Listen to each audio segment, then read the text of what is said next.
The opinions and views expressed in the following program are those of the speakers and the host, and do not necessarily reflect those of Yoakley Scott Corporation and Your Sports Network. Yeah, I've been closer to Jesus before, so can you help me out? Oh, can you help me out? Am I on my own? Am I on my own? Or can you help me out? Am I on my own? Am I on my own? Or can you help me out? Can you help me out? I've been scared to look in my soul.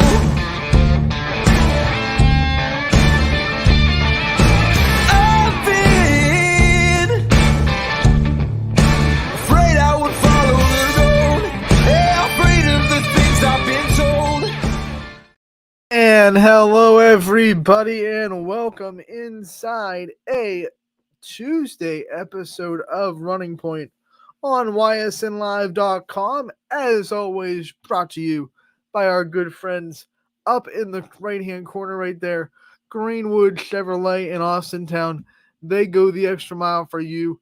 We try to do the same here on this show every single day, and we got a good one for you now. We have Grayson Noski from Champion, sophomore superstar responsible for plenty of those 131 goals that Champion has scored this season, including one goal in the district championship win over Poland. We're going to feature her player profile on today's show, hear from her ahead of their regional semifinal tonight against Norway. We're also going to look at the soccer brackets because we have three teams left. Hoban, Canfield, and Champion all playing in regional semifinals tonight. So we want to look at their opponents and what their trip to a state, what their road to a state looks like, because, of course, they are just 2 wins away from a state semifinal berth. So we're very excited for that. We have one boys team left. Of course, Howland, no shocker there. They win their 5th straight district championship.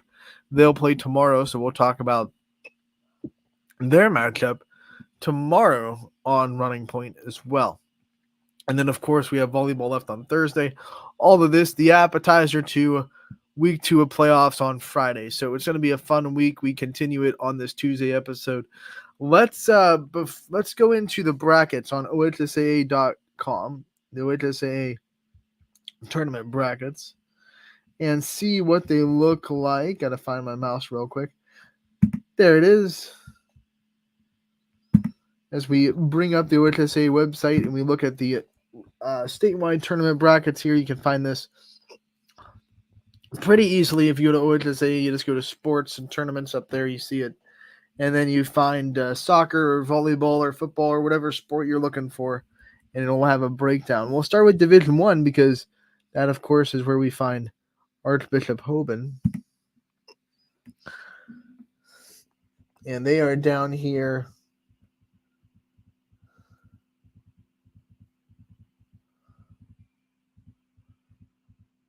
Oh, maybe they're not. Maybe they are Division II. Anything can happen on a live web show. Let's go to Division II, where we know we see it Canfield. There's Hoban. They are Division II. That is my bad. Division II in girls soccer. They have the matchup with Bay Village Bay, and that is going to be set for tonight at 7 o'clock. They're actually coming into our neck of the woods to play this game. As you can see, this matchup happening in Niles at Beaurain Stadium. So a good chance for the local fans to say hi to some YSN family tonight and head on down the Niles and check out the Hoban girls soccer team. They're playing Bay Village Bay, which is a soccer powerhouse, but their boys team is more known for winning the states than their girls, but a very good girls soccer team. You look at their kind of side of the bracket here, and you find that they will play the winner of Alliance and Canfield. So very exciting stuff because we actually have the opportunity for an all YSN regional final if Hoban and Canfield both win. Alliance is the team that knocked out West Branch in a stunner in the district championship game. That was one that I don't think anybody really expected. I think everyone thought that we were right on the course for a West Branch Canfield regional semifinal, which was pretty cool because those two teams historically in the last couple of years have met in districts, and those two teams are very, very good, and it was always sad that they had to kick each other out of the districts. But this year, maybe a little bit of overlooking on West Branch's side, maybe a little bit of excitement for getting a rematch with Canfield in the tournament, because Alliance, a team that they've struggled with West Branch. Obviously, the Warriors have won 10 straight EBC championships, but the Aviators get the last laugh, and they beat West Branch out of the tournament. Canfield going to try for some revenge on for YSN, right? Plant the flag, hoist the YSN colors, and get some revenge for our family, and get this win over Alliance, who knocked out one of our teams and robbed us of a 3 out of 4 district regional right there. 3 out of 4 was the possibility with West Branch trying to get in there. It did not happen. We have 2 of 4. This game between Canfield and Alliance is kind of the opposite of Hoban because those two teams are traveling to Niles, which is probably a fairly decent trek for both of them. But then you kind of reverse it and say Canfield and Alliance going up to Streetsboro, and they will play at Rocket Stadium. I'm going to flash up the address right there for you Canfield fans that want to head out tonight. Bundle up because Storm Tracker 21 app says it's going to be a pretty cold night. So Streetsboro, the host of that one. You've been seeing Streetsboro pop up a lot in host sites for regionals and districts. They were the host of the districts for Division II volleyball. They were host of the regionals here in soccer. They will host districts in girls basketball as well. Streetsboro really collecting that. I shouldn't say money because that's all to the OHSAA, but they're putting themselves on the map a little bit as hosts in a lot of different sports.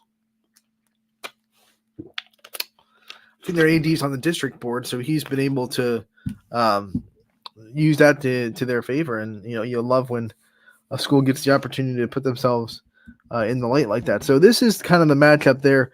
Hoban, hopefully they win. They'll play Canfield if they both win. You look at the top half. So this is who we'd be looking at in the state semifinal round. So the top half of the regional here, Rocky River and Malamy, and then you have Shawnee and Mansfield, Madison. And I'm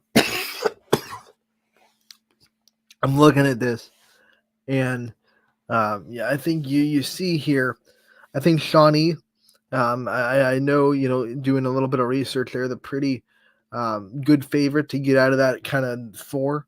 So, you look at it, Shawnee maybe be the team that hopefully one of our teams gets to the state semifinal and makes it there. That state semifinal is not deciding on where it'll be, but remember the state championship, as always, at Cruz Stadium down there in Columbus. So that's where everyone wants to get to. Regionals are going to be in the same place. So Twinsburg is where this regional will be. So if Canfield and Hoban win, they will go to Twinsburg. The other regional that they'll be lined up with will be at Bowling Green. So those are kind of the sites. Canfield versus Alliance tonight will be on ysnlive.com thanks to a very generous sponsorship from Dr. Paget, again coming up big for the Canfield girls soccer team, and the Dr. Melissa Paget DDS coming up with a sponsorship. So that one will be on the network. So will Champion, who we'll talk about in a little bit. Unfortunately, we just couldn't get the trifecta. Hoban could not come up with a sponsor, but they're pretty dang local. So you can go to Niles and check out the Knights as they try to get into a regional final as well. So exciting stuff as soccer nears the end of the season, and we are just 2 wins away from putting a team in state. Let's go into Division III and see what that bracket kind of looks like. As you can see, Ottawa Glandorf is a very good soccer team. They were a team that went far last year. I think they're one of the favorites to kind of get out of a regional. Then you have down here, you have Apple Creek Waynedale, who seems to be good in everything nowadays. A couple of years ago, you looked at Waynedale, especially on the girls' side, and they were kind of off the radar, the scrappy team that could win a district every now and then, wasn't doing much work in the regionals. And then I think when they first came on the radar was actually one of the first years I got to call a regional semifinal for basketball, when South Range's first trip to regionals back in, I want to say it was that the COVID year of 2020? I think so. Yeah. So they go to regionals. They win their first regional game against Warrensville Heights, and they go against this Apple Creek Waynedale team that, like, up to that point had been kind of off the radar a little bit. And then that team beat South Range, went to state, came back, won state again, and then got to not one state, one regional again the year after. And then all of a sudden their name starts popping up in volleyball and now girls soccer. So they're starting to build a very good tradition in that athletics room of Apple Creek Waynedale, and I like to see it. And that makes them very dangerous as they play Eastwood. But then you go into Champions side, Champions section of the bracket. They have Norway. This will be tonight in Boardman. So a very local regional semifinal. Champion not going to have to travel too far. They're lined up with Berlin Highland and Akron Manchester, who will also play tonight at 7. And they're going to be playing in Ravenna, the blue turf at Ravenna. So it's very interesting to see the matchup. I think that if Champion plays their game, you looked at that polling game, it was 2-1. But you look at ball control and shots on goal, and I think it was pretty clear that Champion kind of dominated that game inside the film. They had a lot more shots on goal. They had a lot more pressure on Poland's defense. They just couldn't really get the goal. They couldn't capitalize on the opportunities that were given until 30 seconds left when they had the dramatic goal from Taylor Kuhn to seal it and to win the game with about 30 ticks left on the clock, tied at 1. So I think Champion's offense very, very good, but capitalizing on those opportunities going to be the big key. You get yourself to the door, right? But you have to open it, right? No one gets credit for getting scoring opportunities, right? Football teams don't get a lot of credit for getting into the red zone and then not scoring there. Same thing with this girl.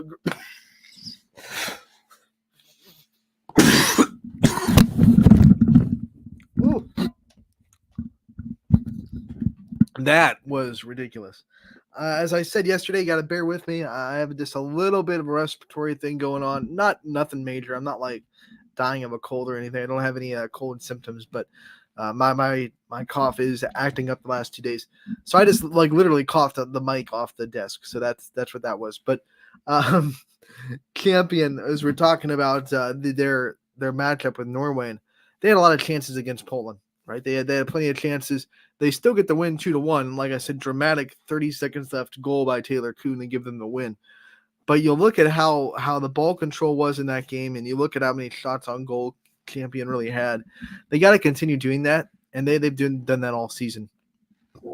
This is the Champion team that has a goal differential above 80, and they have scored 131 goals as a team.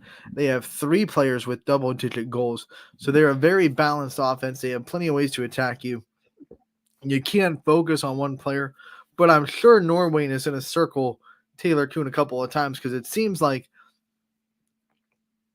when she has the huge game, then the other players obviously trickle down. And she was the one that was able to get the game-winning goal against Poland. So she's like the impact player. But if you stop her, you're not out of the woods because you have Meili Nadal, you have Grayson Noski, also both with double-digit goals scored on the season. Grayson Noski is a player that we're going to hear the player profile from a little bit later. Meili joined us live on the show yesterday. So you look at this Champion team, and I think they're just geared up. They're ready. They're hungry. Their seniors have been knocked out of the district tournament the last couple of years. They finally won it. I think the big question for me for Champion is how are they going to handle checking off one goal and moving on to another one? Sometimes you see teams struggle with that when they hadn't won a district and they finally get it. They finally meet that promised land. They finally get to regionals. How do they handle the passing off of that goal and then setting a new one really, really quickly, because Norway is deserving of the 3 or 4 days of practice you're given to get ready for them. So if you kind of waste a day or two because you're still high on the district championship, then you could go into this game a little bit ill prepared. But talking to Maylee and Grayson yesterday, they're both really focused. You could tell when I asked them what it will take to win the regional. It was, we're familiar with what they can do. We've studied them. We're ready to go. We're focused on what we can do. We're excited about it. And I think they realized in that Poland game that it probably could have been a lot more lopsided than 2-1, a 30-second left thriller. Because like I said, they had the ball control. They had the shots on goal. They had the aggressiveness. They were putting a lot of pressure on Leanne Williams and that Poland defense. So when you look at that, I think you can really see Champion putting together a good offensive day and capitalizing on those opportunities tonight. Going to be a fun one to find out. CJ Bako is going to be on the call. We'll talk about that a little bit later. We'll talk about all the games that you can find on the network tonight, and we'll shout out the sponsors responsible for bringing them to you. But you'll look at the rest of the region in Division 3, teams that Champion could play. Obviously, in the other region, in Region 9, you have Highland and Manchester. So the winner of that plays Champion. That's site for the regional final already set. That'll be in Talmadge. So the winner of the Champion game goes to Talmadge. That'll be, looks like, Saturday at 4 o'clock in Talmadge. We go down to the bottom half of the state bracket, and we see Kalita and Cincinnati Madeira. You have Marymount and from Cincinnati, West Liberty Salem, and in the bottom of the state bracket, Lynchburg Clay, Fairfield, Grandview Heights, and Country Day. A lot of Cincinnati teams, as you see down here. You have Cincinnati, Country Day. You got Cincinnati at Marymount, and then up here you have Cincinnati Madeira. So Cincinnati doing really, really good in soccer, getting 3 teams in the regionals, and they're kind of spread out too. That's kind of it's kind of surprising, because if you had 3 Youngstown teams, they'd kind of be in the same region. But obviously Cincinnati a little bit bigger than Youngstown, so obviously their city probably more spread out with the districts. But you have 1 in Region 17, and you have 2 in Region 12 and 11. Excuse me. But anyway, that's where these districts will be, and the regionals, I should say, will be. And then we'll go on to state, same place in the Crew Stadium for the state championship. State semifinals will be in a neutral site. That is yet to be determined. So we'll move on, and we'll hope the champion can get a team into the state tournament as they play Norway tonight at Boardman Stadium. To get ready for that, I'm going to pop the bracket off. To get ready for that, let's hear a player profile that I was able to get yesterday from one of those champion scorers. We've had Taylor Kuhn interviewed on YSN. We've had Maylee Nadowd, who was on the show live last night. Let's finish off those 3 players that have double-digit goals, and let's hear from sophomore from champion Grayson Noski. Enjoy this player profile on Running Point. Brought to you, as always, by Greenwood Chevrolet in Austintown. Anthony Hartwig here with a champion girls soccer player profile. I'm joined by Grayson Noski from Champion. Grayson, thank you so much for taking the time to join us today. Thank you so much for having me. We have talked to a couple of your teammates earlier this season. We know that district championship was the goal that everyone on this team circled. You guys accomplished that last week. My first question is, how did that feel? Take us through the emotions of that district championship and what it was like to celebrate when the clock hit 000. It was definitely a really good feeling. It was nice to see our team come together in such a big moment and just really see how our team works in like such a scary moment. Undefeated going into that game, obviously, but I felt like still in the soccer community, when we looked at comments on like Steel Valley soccer posts and things like that, people still thought this is champion, but it's Poland, right? Like, it's big school, small school, and you still felt like the underdogs. Did you guys take this underdog mentality into this district championship, even though you were undefeated? I think we really knew like what we were capable of. we knew what they were capable of too. So we kind of just went in just hoping for the best and remembering things that we worked on in practice, and yeah, just staying positive. It was a really tight game, which is something that you haven't had a lot of this season. You look at Champions' goal differential, it is astronomical. So you guys have been in a lot of blowouts. What was it like to try to find a groove and try to find a rhythm in a very close game and one that every kind of play meant something? What was that like for this team? Staying positive was our biggest thing. Really focusing and stuff, and yeah. Sophomore season, you've been able to put up big numbers, both scoring and getting assists. What's it been like this year as a sophomore, just kind of finding the groove of the varsity speed and to up your numbers from last year? I would say my teammates have helped me out so much. I feel like I wouldn't be here right now if it wasn't for my teammates. So yeah, they really we really showed up. We talked about the goal differential that this team has, but one of the reasons why is there's a lot of you that score. When you look at that and you know that you have teammates that obviously know how to do things with the ball and know how to go and score, what kind of pressure does that take off you to not have to go out there and have a 3-goal performance to know that you guys are going to be in a good chance to win?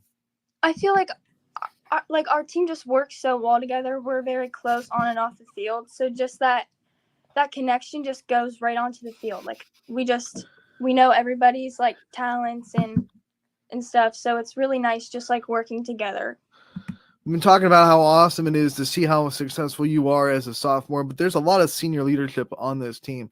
Talk about what it's been like to go through this year with those seniors and to give those seniors a really good last year so far, 20-0 district champions. What's it been like for you and the other underclassmen to really lift up such a big senior class and to give them the best last season possible? Our seniors this year are definitely very, very good. They're such hard workers, and they've done so much for our team, and they're just really good leaders.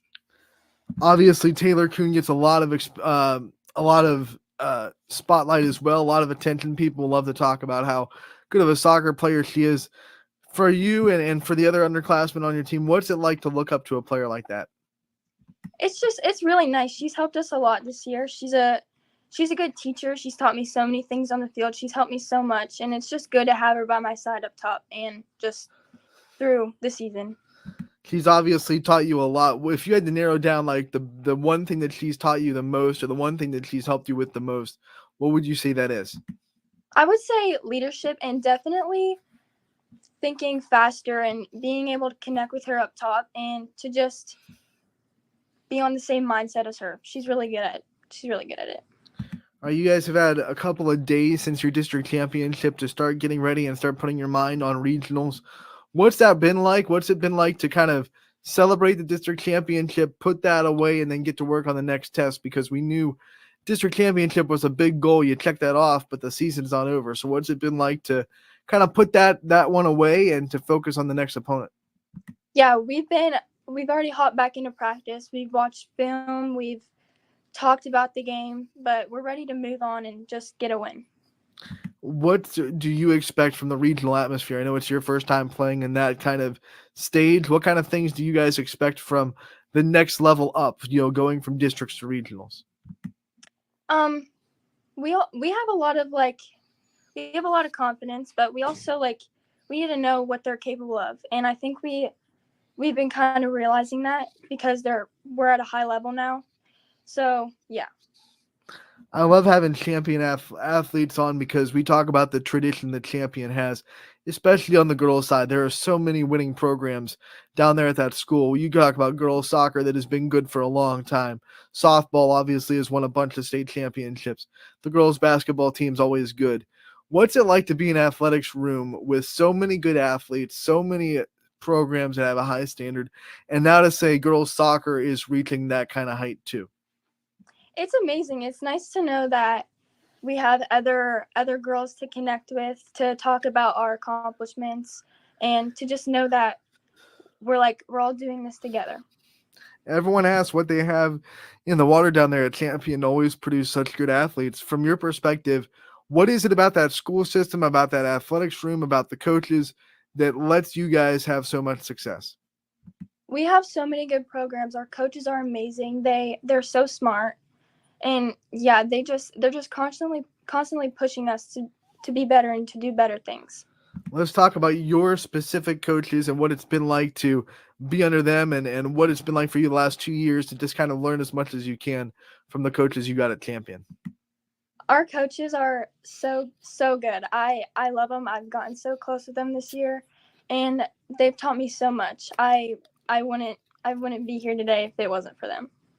All right, let's get to know your soccer journey. We want to know how you got involved in soccer, when you fell in love with the sport, and what some of your early memories with the sport are.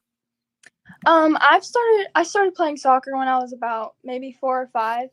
I played it to have fun, but then I realized that I wanted to take it more seriously.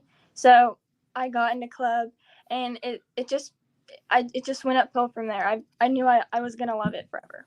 And you're part of that SVA soccer club that had such a great summer. What's it like to play in a club that is so competitive, so high level soccer? What does that do for you heading into a high school season? It's amazing.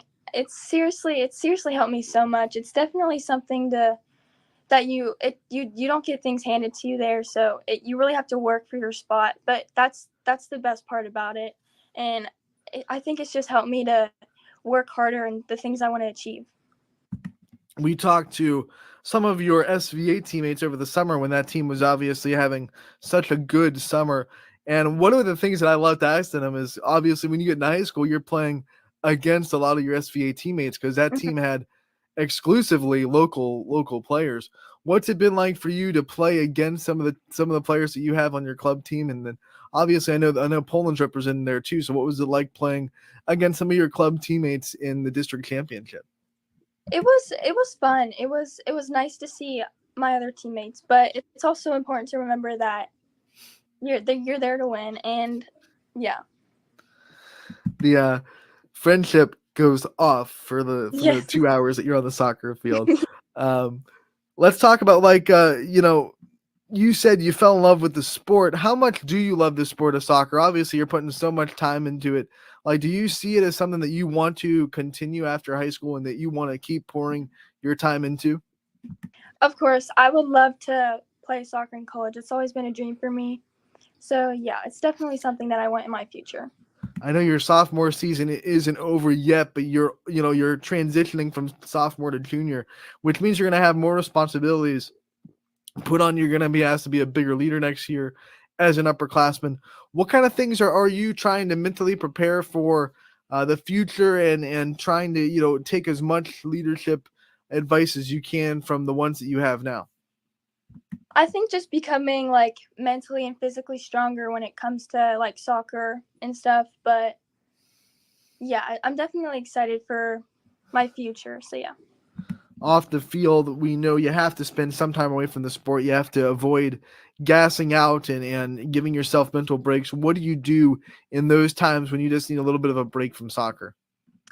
I love hanging with my family and my friends. They really calm me down. They give me so much, they bring me so much happiness, and yeah, they bring me, yeah. All right, so you love hanging out with your family. What's that one family tradition that you guys have, or the hangout, or the thing that you like to do with your family that you think is unique from others? I'm not sure. I don't know if I really have any, but I think just hanging with family in general, going out to dinner, talking. Does your family have a favorite restaurant that they like to go to for a family dinner? Oh, I'm not sure. I haven't really thought about that one. So they just say, hey, wherever we're going, let's just go. What about like your favorite home cooked meal? What's the one that you have that like when your parents say that we're having this for dinner, it's going to be a good day? I think my favorite would have to be my mom's mac and cheese. It's the best thing ever. Mac and cheese, I like it. What about pregame meal? What do you put in pregame to get yourself ready? Honestly, I'm not really sure. It had to be just a bottle of Gatorade granola bar. Granola bar. Okay, I like that. Yeah. Gatorade flavor. What are you going for? I like blue. That's my favorite. If they came to you and said, hey, we need a new Gatorade flavor, we don't have it, what flavor would you want them to have?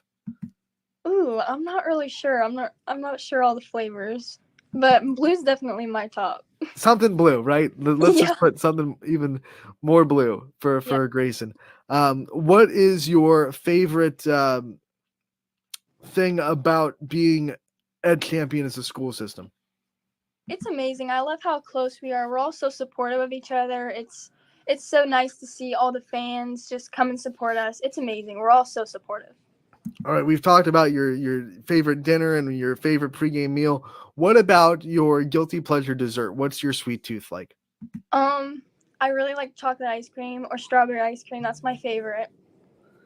All right, what about Halloween's right around the corner, right? So you're getting candy. What's the favorite candy? Mine will probably have to be Kit Kats or Airheads. What's your favorite Halloween costume? Ooh, I'm not sure. I haven't really thought about that one. Do you know what this year's costume's gonna look like for you? What you're gonna be for Halloween? Well, my plans are to go out and win tomorrow, so I don't have any plans for tomorrow. Wait, you're gonna be a champion Yeah. for Halloween. That's what you're gonna be.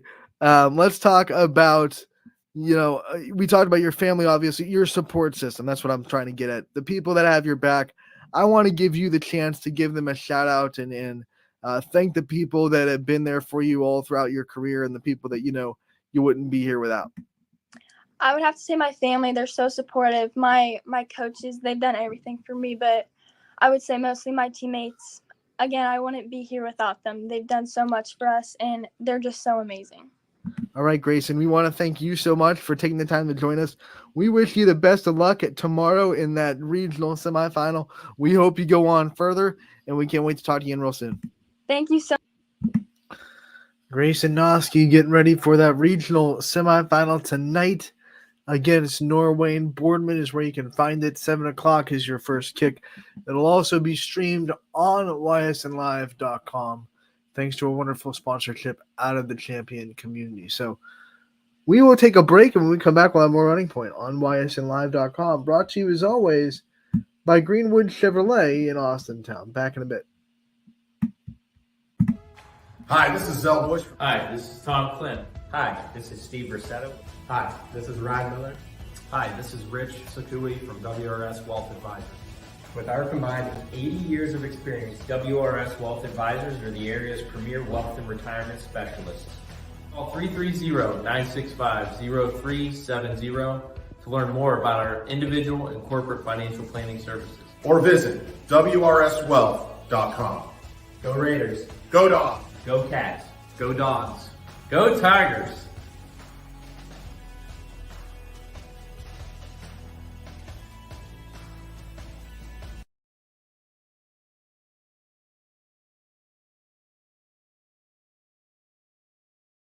You're not waiting to see what the world has in store for you. It's more about what you have in store for the world. All you need is the opportunity. All you need are the resources of a large university and the advantages of a personalized academic setting where you can experience new worlds in the arts and sciences, business, and education and make them your own. We are where you shape your future. We are Youngstown State University and proud. We believe expectations are made to be exceeded. At the new Toyota of Warren, it's about more than just getting a great deal. It's about service you can count on and a friendship you can trust. Year after year, we've done what we do best. We've gone the extra mile so you could too. Because we know it's just not about buying a new car. It's the start of a new adventure. Toyota of Warren, driven by you. Nestled here in the beauty and splendor of Mill Creek Metro Parks are two of America's best golf courses, as selected by Golf Week magazine. Ranked number 9 in Ohio by TripAdvisor. Come play like a pro on these award-winning Donald Ross-designed courses. Enjoy a round with your kids and unwind with your favorite food and drinks in the grill room. For championship golf, look no further than your backyard. Mill Creek Golf Course.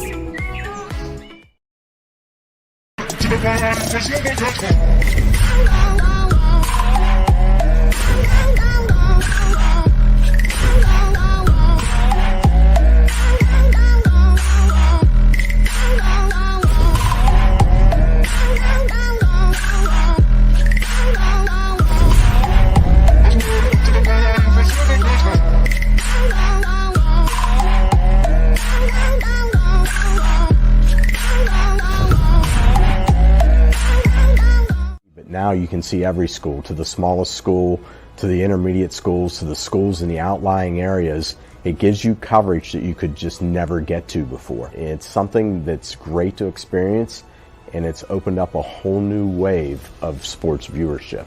The possibilities are endless here at YSN.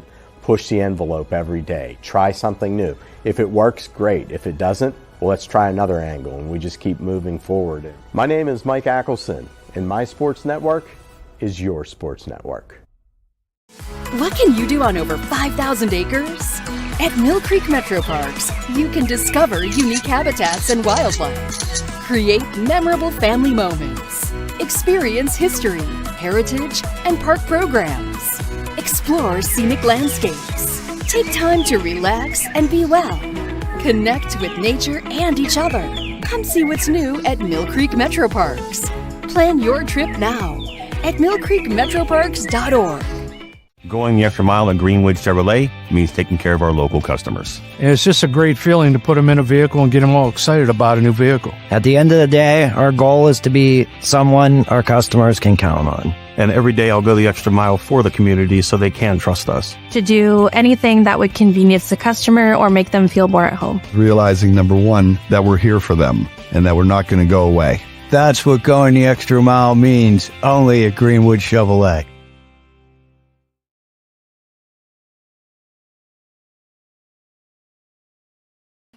And welcome back to Running Point on ysnlive.com, brought to you as always by our good friends who you just heard from in that last commercial break, Greenwood Chevrolet in Austintown. And by the way, things are feeling pretty electric at their dealership. They're adding an extra jolt to the extra mile. The first Blazer EV just hit the lot, and it will be yours. It can be yours right now. Stop in today and test drive and put a spark on your presence on the road. The brand new Blazer EV available at Greenwood Chevrolet. It's on the lot. Get down there, test drive it. And like Greenwood says, put a little bit of a jolt into your presence on the road. Love the wording there, Greenwood Chevrolet. They are wonderful sponsors. They've been here since day one. Going to go ahead and put them back on the top right-hand corner of the screen, so you see, you always see where our presenting sponsor is. Boom, there they are, right-hand corner, Greenwood Chevrolet in Austintown. They go the extra mile for you. We try to do the same here on this show every single day. Got a little bit of time left, about 10 or 15 minutes, which means I want to kind of talk about something that popped up on the radar, for everyone's radar yesterday. It's been on my radar for a couple of weeks. I had a source a couple of weeks ago tell me that this was I don't even want to say in the works, on the table maybe. The OHSA, one of the things they're talking about for basketball is trying to implement 7 divisions instead of 4. 4. What am I doing? 4. Cut my thumb up. It's 5. 4 divisions. I feel like that guy from Shrek that's like, pick number 3, me lord. Back to man, this is what you guys get for letting me have a show. This is my brain. Oh, back to what we were talking about. 4 divisions right now in basketball, of course, and that's pretty much the running in every major sport. Baseball, softball, 4 divisions. Volleyball, 4 divisions. Soccer has 3, but the same kind of format of 3 or 4 divisions is in every sport except for football, where we of course see 7. So I think there are legitimate arguments on both sides of this, and I think the people that are against it are kind of the people that are like, oh great, we're watering down another playoff, it's more money for the OHSAA, it's more teams get a championship, where we're giving away participation trophies. All valid points. Like, I get it that 7 champions in basketball, that would be kind of a lot, and there is a risk of watering it down a little bit and giving some teams that would probably never sniff a state championship in Division 4, maybe a chance in 6 and 7. And a lot of people think, well, is it worth it? I mean, if you're not getting close in Division 4, should you be able to just, hey, we'll just give you a smaller division and you can go win in that? And that's a valid argument. But the other side of this is, of course, there are a lot of separation between the top of one division and the bottom of another one. Like you see, Canfield girls are a great example, right? They were a tiny Division I school, very small Division I. But then when they dropped into Division II, they all of a sudden became by far a big Division II team, one of the biggest Division II teams in the state. So that tells you the disparity right there between the top of Division II and the bottom of Division II. If you rearranged it, some of those smaller Division II teams wouldn't have to play a Canfield per se. And then Canfield, who was before dropping into Division II, who was a very tiny Division I team playing against teams that are much bigger than them, much more depth than them, in like a district semifinal, maybe they get a little bit more of a fair shake because they're in a Division II per se in basketball, instead of having to just kind of either be the biggest team in one division or the smallest team in another. They could be right in the middle and be where they probably fit in a lot better. There's more parity. So there's definitely pros, there's definitely cons. I think 7 is too much personally. I think 7, I don't think we need 7 divisions in basketball. I think that would be kind of crazy. I wouldn't mind like expanding a 1 division, maybe making it into a 5 division kind of thing. I don't think you need 7. You know, that'd be 7 state semifinals all in one place. Or you'd have to move. You'd probably have to move the state semifinals to a neutral place. I don't think you'd be able to get Dayton for 7 state semifinals and 7 state championships. You wouldn't be able to fit that in one day. So you wouldn't be able to do the 2-day state tournament anymore like they do now, where semifinals are on Friday, championships are on Saturday. Wouldn't be able to do that. That's for sure. There's no way you fit 7 games in one day, so you'd have to spread it out. So there are definitely logistical reasons why maybe 7 divisions wouldn't work either. One of the things that I was also told might be on the table, and at least has been brought up, which I think is interesting, that I want to bring up as well, the California basketball model, which, if you don't know, California does things where the top 32 teams in the state, and it's ranked, you know, in the same way the basketball is going to be ranked this year, you know, Max Preps or whatever. An algorithm ranks them in California. The top 32 teams in the state get their own bracket, regardless of what division they're in.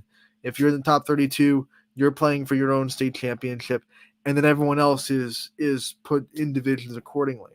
I kind of like that. I think like elite of the elite, you know, a very elite bracket where it says, hey, the best of the best of the best are going to play there, no matter what division they are, because in almost every sport that we have here on YSN, we pop into a team that we keep saying, well, they could probably beat a team that's like 3 divisions ahead of them. They're that good.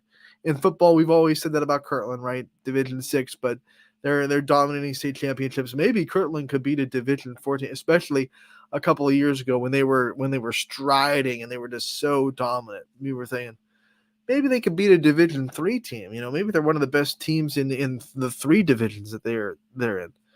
So this 32 team elite bracket will kind of test that theory. Like would this Richmond Heights and boys basketball, of course, is one of the standards of the state. I think in volleyball, we're going to see one probably in the regionals with Minter Lake Catholic, who is not just number 1 in the state in Division 3, but nationally ranked. So they would probably be in that elite. So you'd see them play, you know, the top teams in Division 1 for a state championship. I think that's an interesting idea, honestly, because like I said, in every sport, there's that 1 or 2 teams where you say they're in Division 4 or 3, but man, they're one of the best teams in the state. I don't cross any division. So Wheelersburg, honestly, in softball last year, and in Champion in years past, Champion probably could have won the state championship in 2019 in Division 1. Forget Division 3. I mean, they went through the entire Division 3 state championship bracket, entire tournament from districts on, without giving up, not run rolling. They run rolled everybody, right? And they only gave up like 2 or 3 runs the whole tournament. So they probably could have beaten everyone in that state. So a bracket like that would definitely be fun, would definitely be interesting. And I know the teams that run into those buzzsaws, that they're like, how are we supposed to beat a national ranked team? How are we supposed to beat a team that has, you know, 3 separate Division 1 pitchers in the circle? They'd probably not have to run into those teams anymore. But then, of course, when you do that, the question becomes, once again, just like with 7 divisions in basketball, is that just saying, well, they're not good enough, let's make it easier for them and just take the good teams out of their division and put them in their own bracket and water it down so we'll give more teams a chance to win a state. I know there are people on both sides of that. There are people that want to see more teams have a chance, and there are people that say, hey, if you can't go and beat the best, then you don't deserve to win a state championship. That's just how it is. I think the 32-team bracket would be very interesting, would be fun. I don't know if it's necessary. And it would still have the same issues that you would, you'd still have more space, more room to build more state championship time at Dayton. So it'd still present the same problems that logistically that 7 divisions would. So I don't know if it's necessary. It would I would love that. I would love seeing a bracket of the 32 best teams in the state and see if someone that is really, really good in Division 4 can go and win a state championship against some of the best teams across the state, across any division. I think that would be really fun. I think the fans would love it. I think it'd be a high-level basketball all the way through. Is it necessary? Probably not. It's kind of fan service is what it is. It's fan service, and I definitely wouldn't do it because let's make it easier for the other. Like, I don't buy into that. That's not the reason I would do it. I would do it because it sounds entertaining. It sounds really fun. Like, I'm not someone that's going to say, let's only do it because it's just not fair to these teams. They have to go up against these juggernauts like everyone does. Everyone has to go up against somebody that's better than them eventually, right? That's a life lesson. You will always run into somebody that's better than you at something, right? Because no one is good in everything. I'm sorry. You have limitations as a human being.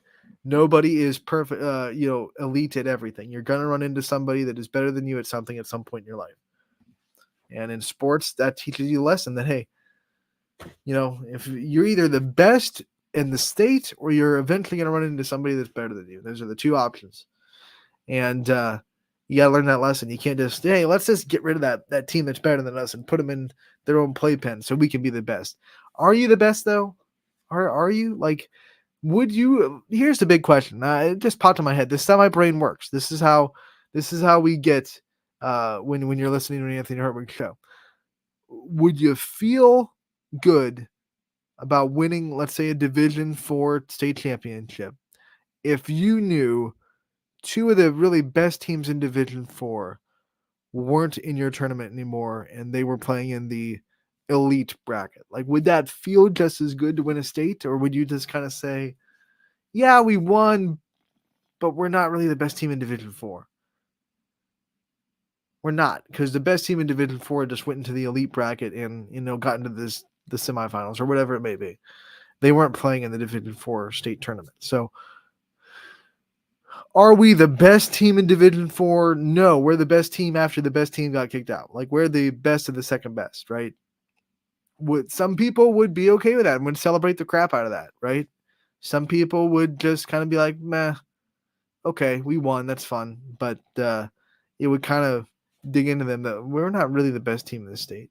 Now, what you could do, which is crazy, would never happen, this would probably never be on the table, is you could say, hey, the state champion of that Division 4 team will play the best, finishing team out of that division that win to this 32 bracket. So if you win Division 3, let's say, and a Division 3 representative in the state got to the Final Four of that 32-team bracket, you two play each other. That's never going to happen, but that'd be the only way to decide it. It'd definitely be, like I said, I think it'd be entertaining. 32 teams in one bracket, all of the best teams in the state, but there's always pros and cons, and there's always that double-edged sword. And I think the one double-edged sword is that it kind of devalues the other state championships, because it says, hey, you're not the best team in your division, because the best team in your division just went into this 32-team bracket and won it. So congratulations for being the best of the second best teams in the state. It's like, for me, I'm a competitive guy, that would kind of be like oh man, like, you don't know what to do. It's almost one of those situations where you don't know if you should celebrate or not. I kind of had the same feeling like when the Eagles won the NFC Championship last year, and their players, I think you could see it on their faces. It's like, we won, but like all their quarterbacks got hurt, and they were pretty much not a football team anymore. It's like we're celebrating because we're going to the Super Bowl, but man, that is just not the way that a competitor wants to win a game. And I think it's kind of the same way, like where we'd be happy we'd won a state championship, of course, elated we'd raise that trophy.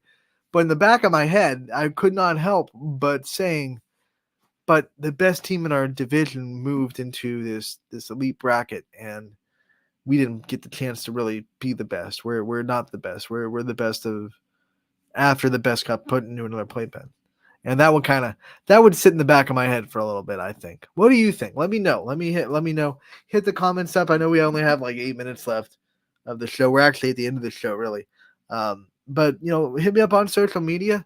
Comment on the show tomorrow. Scotty's gonna be in the show again. He's coming back. We'll probably talk about this and more things. So tomorrow's the show where you can really let your opinion known, and we'll see what happens. I am for expanding maybe one division in basketball, and I think as a fan it would be fun to see a 32 elite team bracket, but I see the problems with it, and I see the gripes about that too. So we're going to step away from Running Point. This has been a great episode. We thank you for your time tuning in. We want to thank Grayson Noski for taking her time yesterday to do an interview and being able to play it today. It wouldn't happen without her taking time out of the middle of her school day to do a player profile. So we thank her for coming on and being with us. Thank you, Grayson. Good luck tonight.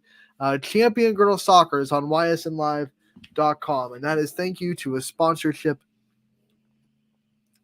from, let me get the logo here so I can say the correct name.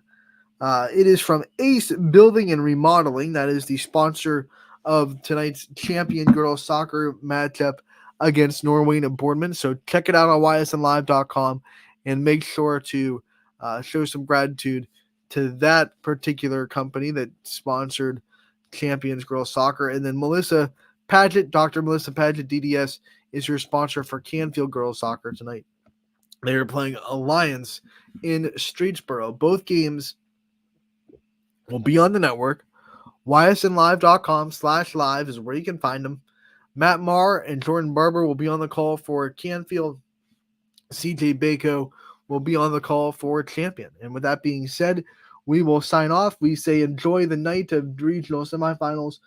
I want to also wish good luck to Hoban. Won't be on the network, but is playing tonight against Bay Village Bay. That'll be in Nile. So good luck to the Knights as they try to fight into their regional final. If Hoban and Canfield wins, we're going to have some fun because we are guaranteed a team in the state.